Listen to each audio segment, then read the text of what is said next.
So hello everyone, ये class होगी फिर से द लेक इल्स ऑफ इंस्फ्री की। इसमें आप लोग को मैं कुछ इंपॉर्टेंट फैक्ट्स बता दूं। हालांकि मैंने इसके कोई भी इंपॉर्टेंट फैक्ट्स छुपाए नहीं, सभी मैंने आप लोग को बता दिए हैं। इसमें कुछ चीज़ें मैं और आप लोग को बता देता हूं। तो देखिए यहाँ पे आप लोग समझिएगा, ये जो पूरी पोयम है ना, ये राइटर किसने लिखी है? डब्ल्यू बी ईट्स ने। और डब्ल्यू बी ईट्स का जो बर्थ हुआ था वो 13 जून 1865 को हुआ था। डेथ जो हुई थी 28 जुलाई 1939 को हुई थी। ठीक है। सो मैं आप लोग को बता दूं, ये एक एंग्लो आयरिश विक्टोरियन एरा के क्या हैं? राइटर हैं। ठीक है, तो ये चीज आप लोग को ध्यान रखनी है। इस पे क्वेश्चन बनते हैं। क्या क्वेश्चन बनते हैं मैं आप लोग को बता दूं। क्वेश्चन आपके ये बनते हैं कि आपसे डब्ल्यू वी ईट्स का पूछ सकता है कि डब्ल्यू वी ईट्स किस एरा के हैं। तो आपको बताना है विक्टोरियन एरा के हैं। ठीक है, ये चीज आपको पता होनी चाहिए। दूसरा, एंग्लो आयरिश ये है, मतलब ये आयरिश के मतलब आयरिश मतलब कहना चाहिए कि आयरलैंड। ठीक है, तो वहां से ये क्या है, ताल्लुकात रखते हैं। और इनको 1923 पर नोबेल प्राइज भी मिला है। ठीक है, तो ये चीज भी आपको ध्यान रखनी है। ठीक है, कुछ चीजें जो आप लोग को नोट करके चलनी है, इसलिए कॉपी पेन रखा रखा कीजिए आप लोग। ठीक है, सभी लोग ध्यान रखिए, आप लोग को कॉपी पेन रख के चलना है। ठीक है, चलिए। सो यहाँ पे मैंने आपको बता दिया क्या क्या, कि डब्ल्यू वी ईट्स की ये पोयम है। ठीक है, उनका जन्म 13 जून 1865 को हुआ था। ठीक है, डेथ उनकी जो है वो 28 जुलाई 1939 को हुई है। इन्हीं की एक पोयम है सेलिंग टू बाइजेंटियम। जब मैंने उसको पढ़ाया था, उसकी रिकॉर्डेड क्लास भी आप लोग के यूट्यूब पे भी अपलोडेड है और आपके पास भी है। तो वहां पे मैंने डब्ल्यू वी ईट्स के बारे में पूरी जानकारी दी है। ठीक है, तो आप लोग अगर उसको अच्छे से पढ़ लेंगे ना, तो डब्ल्यू वी ईट्स के बारे में ज्यादा आप लोग को पढ़ने की आवश्यकता नहीं रह जाएगी। ठीक है, चलिए। इनको नोबेल प्राइज कब मिला था? 1923 पे। तो ये आप लोग को ध्यान रखना है। ठीक है, वैसे तो मैं आप लोग को बता दूं कि इसमें कोई भी विशेष लिटरेरी डिवाइस नहीं है, लेकिन हाँ, एक जगह पे थोड़ी सी एक यूज हुई है। उसको आप लोग मुझे बताएंगे वो है क्या। यहाँ पे कौन सी लिटरेरी डिवाइस हो सकती है? The wheel of the morning. ठीक है, तो the wheels of the morning में कौन सी लिटरेरी डिवाइस है? आप लोग मुझे थोड़ा सा बता दीजिए, तो मुझे पता चल जाए, या फिर मैं आप लोग को बता दूं तो आप लोग को पता चल जाए। ठीक है, तो जल्दी से बताइएगा। ठीक है, जल्दी से बताइएगा। स्टैंजा नंबर 2 में जो ये ब्लू कलर का टिक है, उसमें कौन सी लिटरेरी डिवाइस है?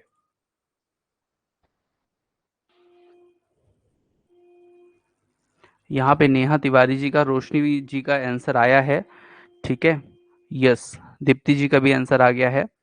बिल्कुल सही, आप लोग का बिल्कुल आंसर सही है। The wheels of the morning में जो है पर्सोनिफिकेशन है, क्योंकि जो व्हील्स ऑफ द व्हील जो होता है मतलब घूघट करना, वो पर्सन करते हैं। ठीक है, मतलब महिलाएं करती हैं, और यहाँ पे जो बात हो रही है वो मॉर्निंग को करा रहे हैं। ठीक है, तो ये चीज आप लोग को क्या करना है, ध्यान रखना है। ठीक है, तो ऐसे ही ये लिटरेरी डिवाइस है, इसको आप लोग थोड़ा सा ध्यान रख लीजिएगा। बाकी इसमें विशेष कुछ नहीं है। थोड़ा सा इंट्रोडक्शन में देख लेते हैं कि ये एक लिरिक है। ठीक है, और म्यूजिकल पोयम है कह सकते हैं आप। It explore the poet longing peace and tranquillity. ये क्वेश्चन जरूर आ सकता है, इसको ध्यान रखिएगा, गौर से ध्यान रखिएगा कि पोएट इसको इस पोयम पे क्या विशेष चीज कहना चाह रहे हैं। तो भैया पीस और ट्रैंक्विलिटी इनको चाहिए कहाँ पे भैया? इंसफ्री पे। ठीक है, तो ट्रैंक्विलिटी मतलब भी क्या होता है? शांत होता है। मतलब पीस मतलब शांति होती है जो थोड़े समय के लिए होती है। ट्रैंक्विलिटी मतलब थोड़ा ज्यादा समय के लिए जो शांति होती है उसको बोलते हैं। ठीक है, अ प्लेस, बेहोशी टाइप का ट्रैंक्विलिटी कहलाती है। ठीक है, a place where he spend a lot of time as boy. ठीक है, तो ये ध्यान रखिएगा, मतलब जो पोएट है ना, किस समय को वहां पे बिताने के लिए ज्यादा सोच रहे हैं। तो वहां पे आपको आएगा एडल्टहुड, चाइल्डहुड। ठीक है, ओल्ड एज। इस तरह से आपको ध्यान रखना है कि चाइल्डहुड। ठीक है, Innisfree is the name of a place. ठीक है, Innisfree is the name of the place.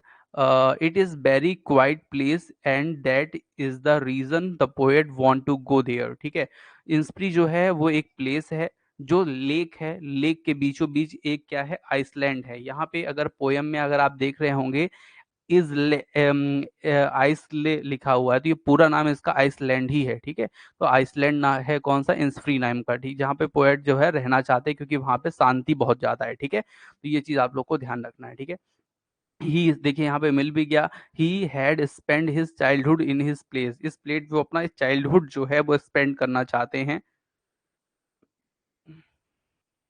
He has very sweet memory of the place, ठीक है, और इस जगह की बहुत सारी मेमोरी वो क्या करना चाहते हैं, रखना चाहते हैं, ठीक है। That is why he wanted to go back to the lake island of Innisfree, और इसीलिए वो कहाँ जाना चाहते हैं, जाना चाहते हैं इंसफ्री, ठीक है। बाकी मैंने पोएम आपको समझा दी है, ठीक है। पोएम में अगर कोई दिक्कत हो, कोई क्वेश्चन हो, तो आप मुझसे पूछ सकते हैं अभी। और दूसरा, ये मैंने कुछ स्पेलिंग दी हैं जिसमें कुछ आप लोग को जरूर याद करके रखना है। आपसे पूछ सकता है कि कैबिन मतलब क्या, तो कैबिन मतलब रूम, ठीक है।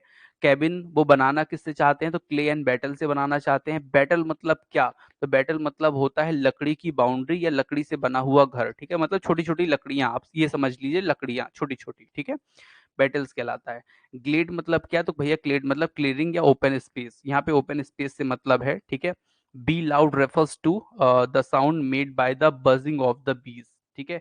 यहाँ पे जो बी लाउड मतलब जो आपको मिला है ना, उसका मतलब क्या है, तो उसका मतलब है बजिंग साउंड, जो बी नहीं करती, मधुमक्खी करती है, ऐसे उसको बोलते हैं, ठीक है। तो बी लाउड ये आप लोग कह सकते हैं, ठीक है।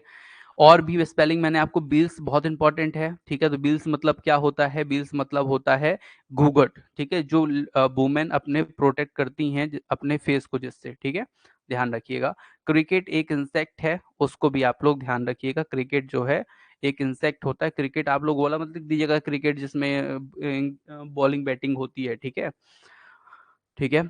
और यहाँ पे है the male produce a characteristic music chirping sound. देखिए यहाँ पे एक चीज और ध्यान रखिएगा, पूछ सकता है, क्रिकेट जो होता है ना, उसमें मेल फीमेल दोनों होते हैं, तो मेल वाला जो क्रिकेट होता है ना, वो ये साउंड करता है, की का है, चिपरिंग साउंड जिसे बोलते हैं, creeping sound.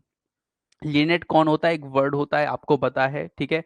A small brown and grey bird with a short big glimmer, ठीक है। मीन समथिंग, ये ग्लीमर तो दूसरा है, ये यहाँ पे इतना ही है, ठीक है। एक छोटा सा पक्षी होता है ग्रे कलर का, ठीक है, और बहुत ही अच्छा स्वीट पक्षी होता है, उसी की यहाँ पे बात की गई है, ठीक है। तो आप लोग ध्यान रखिएगा। यहाँ पे नाइट और डे का मतलब जरूर पूछ सकता है। नाइट और डे का मतलब क्या होता है, तो ऑल द टाइम, ठीक है, आपसे पूछ सकता है टू टाइम, ठीक है, या फिर नाइट एंड डे टाइम, तो आपको पूरा बताना है ऑल द टाइम, ठीक है, पूरा दिन रात। चलिए, तो ये चीजें आप लोग को पता है। हार्डकोर मतलब होता है हृदय की गहराई, ठीक है। तो ये चीजें आपको पता है। अब आप लोग मुझसे पूछ लीजिए क्वेश्चन, अगर आप लोग की कोई क्वेश्चन है तो मुझसे पूछ लीजिए, नहीं तो फिर हम लोग चलेंगे एमसीक्यू सेशन पे, क्योंकि हमें इसके बाद एक पोयम और पढ़नी है, ठीक है। तो जल्दी से इसमें और कोई क्वेश्चन आप लोग मुझसे पूछना चाहें तो पूछ लीजिए, मैं आप लोग को बताने के लिए तैयार हूँ। कोई भी क्वेश्चन आपको पूछना हो, जैसे वो एक बार कहिए तो मैं पूरा हिंदी फिर से समझा दूं आप लोग को, कि समझ में आ गया है आप लोग को पोयम। कमेंट किया कीजिए, जल्दी से कमेंट कीजिए, जिससे अपना समय ज्यादा ना जाए, क्योंकि अपन लोग को भी पढ़ना बहुत है, बहुत सारा सिलेबस है, उसको जून में खत्म करना है। जल्दी से बताइए, जल्दी से कमेंट कीजिए। अभी आपको और समझना है कि इट इज ओके, इजी है, यस, इजी तो है, बहुत इजी पोएम है, इसलिए ज्यादा समझने की जरूरत नहीं है। बहुत बढ़िया। चलिए नेक्स्ट एमसीक्यू पे आइए फिर जल्दी से।